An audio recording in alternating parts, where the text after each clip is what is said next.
Hello, everybody. Good to see you. Welcome to the Classic English Literature Podcast. Today, Episode 7, Worthy, Wise, and Belle, Marie de France's Lanval. Please like, subscribe to, share, and support the podcast. Follow me on all your Insta-Twit-Face social networks. Thanks ever so. When last we spoke, we looked at the rather honeyed version of King Arthur of history, especially in Geoffrey of Monmouth's Latin prose Historia Regum Britanniae, and Layamon's English poetic Brut. While the former presented itself as serious history, its claim was scoffed at even in the 12th century. Nonetheless, it continued to exercise enormous authority as a legitimate and legitimizing account of a Britain rooted in the peoples of northern France and inspired Layamon's narrative poem. Now, at the end of that episode, I floated some loose questions about the role and motivations of Guinevere, or Guinevere, Arthur's wife and queen. She's central to the legendary histories, but very much as a support player. And I'm always curious to know more about characters who just tease us with a glimpse of their fullness. As a woman in an immoderately masculine culture, hints and conjecture are the best we can manage for someone like Guinevere. But in today's poem, Lanval by Marie de France, the women are far and away the most fascinating and, I think, powerful players. For good and ill, as we shall see. Marie de France herself is something of a mystery. Clearly a well-educated Frenchwoman who wrote mainly in England, with some connection to the royal court. We've no reliable information as to her identity, but there are some tasty suggestions. Maybe even the illegitimate half-sister to King Henry II. Ooh la, and, as it were, la. She does her work in the later decades of the 12th century, a generation or so after Monmouth and Layamon. Her most famous work, The Lays, was probably dedicated to her brother King and exists in the same manuscript that contains the Cuckoo Song that we sang together round the campfire a couple of episodes ago. A lay, incidentally, is a short narrative poem, a romance, and usually written in octosyllabic couplets and often performed with a musical accompaniment. Usually, the subject matter derives from Celtic origins. Marie's are among the earliest extant examples of the type, and certainly among the best. She claims that she has transcribed old lays connected to Brittany, though no sources have made it down to us. She writes in the prologue, quote, "I did not doubt, indeed I knew well, that those who first began them and sent them forth composed them in order to preserve adventures they had heard." Like some of the earlier texts, these lays live in the boundary between oral and literate cultures, and writing is seen as a technology for preservation. This implies, of course, that Breton tellers circulated these stories of Arthur well before Geoffrey of Monmouth put quill to parchment. Even earlier evidence of Arthur legends comes not in story and song, but in architecture, and not in northern France, but in Italy. The archivolt of Modena Cathedral's north entry, the Porta della Pescaria, contains pictorial carvings dating to the dawn of the 12th century with identified characters Artus de Bretagne, Winlogi, Guinevere, and Galvagan, Galahad. I'll pop up a photo on the social media pages so you can have a look. I'm going to focus on just one of Marie's lays, the most famous one, the Lay of Sir Lanval. Here's the short and sweet. Once upon a time, it was a long time ago, a knight named Lanval lived in King Arthur's court. He was gentle and noble, courageous, and quite the handsome fella. But Arthur and the other knights neglected and even scorned him, for he was poor and foreign. Head hung low, he decides to ride into the forest by himself. perhaps for a good cry. Resting by a secluded stream, two damsels, I love that word, come to say they must take him to their mistress, whom we understand to be some fairy queen, though it is never explicitly stated. He goes, of course, because most boys will do anything they are told by pretty girls, not complex creatures. The lady's tent is certainly a flash crib, priceless furniture, bed linens, and a conspicuous dearth of clothing. I love you, Lanval, she coos, promising him great success for his whole life. They make love, and then she issues her condition. Like Mrs. Robinson smoking her cigarette, the lady orders Lanval to never tell anyone of their love. Lanval agrees, because most boys will do anything for a pretty girl. They dine, and Lanval returns to court. He then starts mysteriously receiving some of the swankiest swag ever, wild luxuries. Of course, ostentatious wealth is a great provoker of popularity, and Lanval's social calendar swells. One day, when Lanval is playing with his new friends, Queen Guinevere decides to seduce Lanval. He immediately refuses, shocked at her disloyalty to the king. Pretty girl refused. Plot twist. Guinevere naturally decides he must be gay, accuses him of preferring boys, generally questioning his red-blooded manliness. I am not, Lanval vehemently retorts. In fact, my love is prettier than you. Her lowest serving wench is prettier than you. I can see him futilely clutching at the air, trying to get those words back. Guinevere, classic diva move, takes to bed ill, telling her husband that her honor must be avenged. Lanval returns to his chamber and tries to summon his lady, but in vain. Arthur then demands Lanval's explanation for his boorish behavior.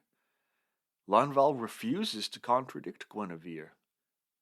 Quite understandably, Arthur's mind boggles, so he seeks counsel from his knights.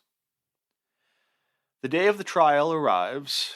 Lanval appears again before Arthur and the barons who were to decide his fate. In the back of the room, several women appear on horseback, causing much uproar and consternation, heralding the arrival of their mistress, the fairy lady. She enters the courtroom, striking the assembly dumb with her elegance and beauty. She confirms Lanval's testimony, and the court finds for his innocence. The lady then takes him away to a beautiful island, and they are never heard from again. A number of things stand out to me in this story. Now, one of the easiest to overlook is its depiction of nature. In Anglo-Saxon poetry, especially in the elegies, nature is gloomy and harsh, at best indifferent to human endeavor, and at times actively hostile. But in Marie's romance, nature is soft and pleasant and fertile. Lanval rests beside a gently running brook, his horse, quote, grazing on the sward. Marie invokes the fecundity of spring and its roses and lilies, hawthorn blossoms. Not a big deal, probably, but we've seen precious little spring and summer in the literature so far, and it's just nice to feel the sunshine again. Listen carefully for farting bucks. Also quite prominent is the social dynamic of the outsider, the other. Lanval is Breton, a foreigner, and he is poor, a landless son who has been in some ways thrust upon the court. Arthur lavishes patronage on all his knights, but ignores Lanval. Quote, him he forgot. His men disliked him too, the lot were envious of his handsomeness, his strength, his courage, his largesse. From here on, Marie provides constant reminders of Lanval's outsider status. He is, quote, a foreigner filled with care and sadness in a distant land. He, quote, went to ride alone in the countryside. He sometimes, quote, goes off alone and turns aside from all the rest. A, quote, foreigner, he felt chagrin since he had neither friend nor kin. All right, I reckon you get the point. But in a world constructed around male bonding and comradeship, that famous round table, Marie stresses Lanval's isolation. Yet, as any good storyteller would, she also makes him the normative center of such a world's ethic. She says of Lanval that he is, quote, the soul of courtesy. So, the outcast is actually the epitome of chivalry. Nice touch. I'm also struck by Marie's constant use of the language of exchange, of commerce and consumption. When Lanval and the lady consummate their love, followed by her warning never to speak of it, the words have an economic tenor. She, quote, bestowed on him her heart and her body every part. Her admonition, quote, you shall never again see me, nor have my body in your fee. She speaks of lovers, quote, possessing each other. Common enough language, I suppose, in colloquial speech, or even in drugstore bodice rippers. But here it feels as though Marie is setting up an analogy between sexual relations and commerce that goes to the heart of her critique of Anglo-Norman society. We'll get to that presently. But note also the detail she lavishes upon the descriptions of the lady's pavilion, and the fabrics and the foods. When first we meet her, her opulence and grace exceeds that of Queen Semiramis of ancient Assyria and Octavian, the Emperor Augustus of Rome. When the lady reappears at the end during Lanval's trial, Marie goes to exceptional lengths to describe the ultimate accoutrement of the ultimate lady. Quote, a mantle was around her drawn, a cloak of deep-dyed purple lawn, a falcon on her wrist sat still, a greyhound followed her at will. Her cloak is purple, the color of royalty and power going back at least to the Roman emperors. The color was extraordinarily expensive to produce, and so reserved for those of the highest status. The falcon similarly signifies power and majesty. It is also, of course, fearsome. There is a long and complex allegorical tradition that links the hunting dance between predator and prey with the sexual expression of love. The greyhound, in medieval heraldry, indicated courtly virtues of courage, vigilance, and loyalty, in curious contradistinction here to Guinevere's perjury. This all follows a rather lengthy re-description of the lady's physical beauty. Throughout the poem, the language of looking permeates, to such a degree that it works with the language of commodity and exchange. To look at something is to possess it, or to be possessed by it. Upon their first encounter, we are told that the lady's loveliness, quote, transfixed Lanval's, quote, gaze. Remember, too, that the lady uses the verb to see when she warns Lanval to keep mum, quote, you shall never again see me. Sight and possession and sexual congress are all implied here. Check the lady's entrance to court. Quote, in town was neither high nor low, old man or child, who did not go and line the streets along the way to watch as she made her entry. And as they stood gazing at her beauty was no laughing matter. The judges, seeing her, were wholly astonished at that spectacle, and held it for a miracle. And the lady's coup de grace before the enraptured court, quote, softly she let the mantle fall, the better to be seen by all. And so on and so on and so on. Even when Guinevere decides to seduce Lanval, that too is visually stimulated. Quote, she gazed at Lanval and knew him well. Knew what?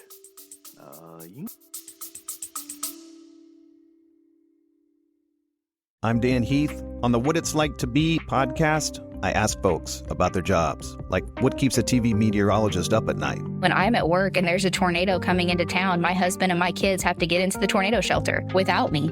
What keeps a welder driven? I never am satisfied. I always know I can do better.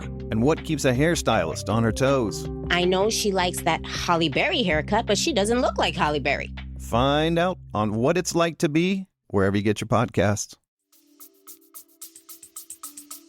No. I suppose it's easy here to think, well, isn't that typical? A woman's only social power or value is in her beauty and sexuality. We still live with it today. Photoshopped magazine models, TikTok influencers, a shocking rise in eating disorders, body image issues, the pornographication of interpersonal relationships. What's new? Indeed, I don't deny that much of the sexualizing power of the visual gaze exercises its influence here. But I also think that Marie de France employs these very old social truths in more complex and, dare I say it, disruptive ways. First, one should note that men are not the active agents in this tale. Surely they exercise military and political and judicial power, but they lack all psychological independence and ingenuity. They are nearly mindless drones working according to their programming. When Arthur is confronted with two differing versions of the tete-a-tete between his wife and Lanval, he becomes incapacitated and has to turn to his barons to sort the mess out.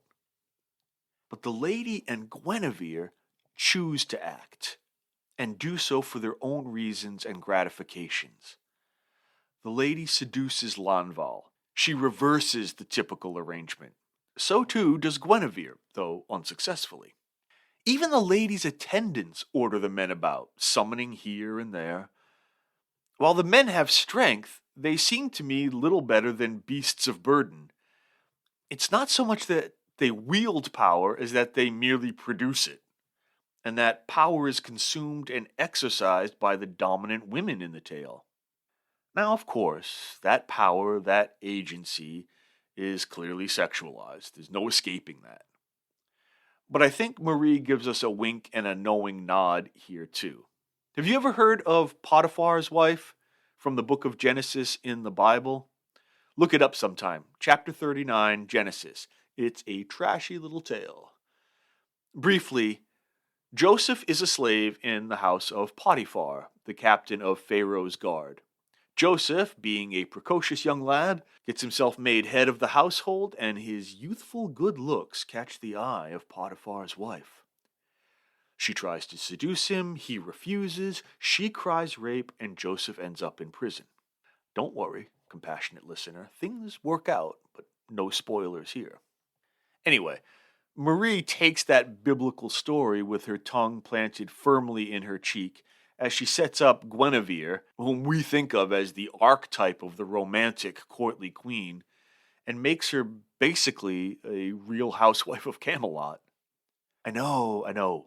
We don't have Camelot at this point in the literary history, but the joke doesn't work otherwise. So yes, we do have the classic tropes of the sex-hungry housewife and the unimpeachably gorgeous fairy queen. We have the villainous, albeit comically, I think in this case, and the authoritative. In fact, the whole plot of the piece reverses the typical damsel in distress story. Lanval is the damsel rescued by the lady. It's an elegant bit of narrative volte-face. But lest we think, on the other hand, that Marie errs on the other side of gender critique, we should also remember that though Lanval's lady is beautiful, authoritative, and generous, she also emasculates him, figuratively, of course. Her rescue effectively strips him of his knightliness, and combining that with Guinevere's accusations of homosexuality, we should be reminded of this society's anxiety about destabilized masculinity, of the kind that we saw in Monmouth and Layamon. It's always a mistake, I think, for readers to project anachronistic cultural values on the literature of the past. It's difficult to avoid doing, surely, and I know I do it all the time. But we will always be disappointed if we seek to find in writers of the past heroic avatars of our modern political or social obsessions. Writers are not policymakers. Marie de France is not really a proto-feminist. Writers are artists who traffic in the ambiguities inherent in language and in life, and in that sense, are more progressive and transcendental than any mere social program. What Marie does excellently well is use love and eroticism as the lens through which she examines the role of the individual in the larger society. If you've enjoyed today's episode, please consider supporting the show. Thanks very much for your time. I hope you feel it was well spent. I look forward to talking with you again next time. Till then, all the best. Oh, wait, hang on. I forgot to tell you something. I got a little bonus addendum to our last episode about the Arthur of pseudo-history. As I was puddling around with some research, I came across a book that mentioned a really interesting fragment of text relating to Arthur's death. It's probably dated from before the year 1191, because it notes that Arthur's grave is in Gwynedd, not Glastonbury. The Glastonbury grave was discovered in 1191, so that would place this text before then. And it's headlined, "This is the true story of Arthur's death." It offers a really much more interesting account than Geoffrey of Monmouth's rather lackluster death scene that we mentioned last time. It then links to the chapter following Arthur's passing in The History of the Kings of Britain. It's a seamless link between the Arthur material and the next batch of stuff that Geoffrey's talking about. So it seems that someone, a cleric probably, inserted this bit of text because he was dissatisfied with the way Monmouth told the story.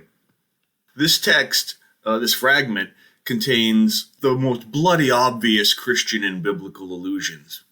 In this story, Arthur dies of a spear thrust by an unknown youth whose spear was anointed with a serpent's venom. He's then buried in a tomb as a powerful storm rises and then darkness settles across the land from 9 in the morning to 3 in the afternoon. It's kind of like the supposed eclipse at Jesus' crucifixion. Arthur's body, like the Virgin Mary's, is assumed into heaven, or maybe Avalon, or maybe when he died, the tomb simply transmogrified into solid rock. Difficult to get folks here to agree on what actually happened.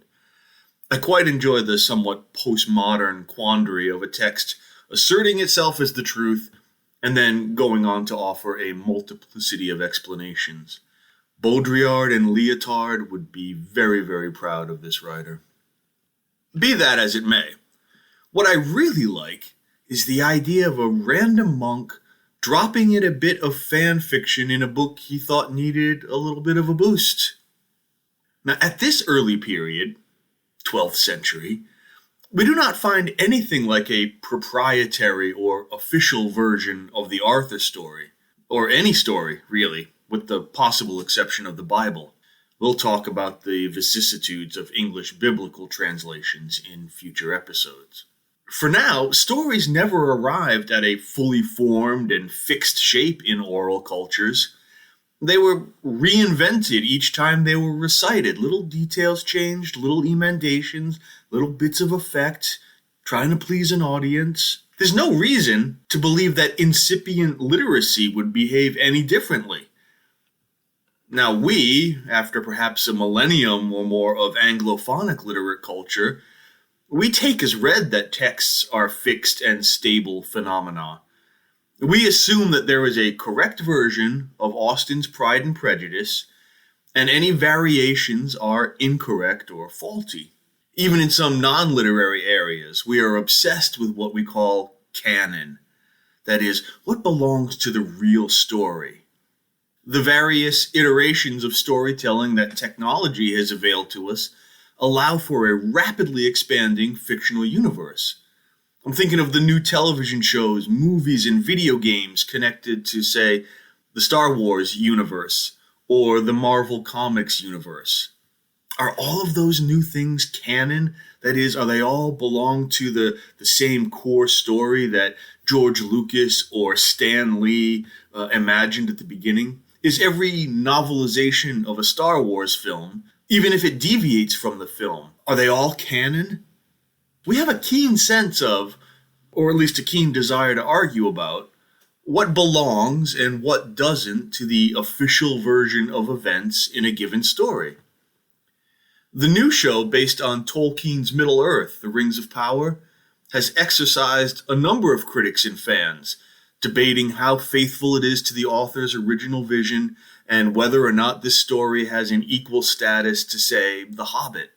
Same thing with the Game of Thrones series, when the TV show overran the novels, or the new spin-off, I suppose. Does the original author, George R.R. Martin, does he still have creative control over the storytelling universe he started? Anyway, I think I'm getting a little rabbit-holey here, so I'll ballpark. There is no canon of Arthur legends. They are what we would now call crowdsourced. Medieval storytellers had no conception of intellectual property. An anonymous priest can just stick a page with his version of events into a manuscript about King Arthur's death, and no one argues its potential copyright infringement, no one cries plagiarism.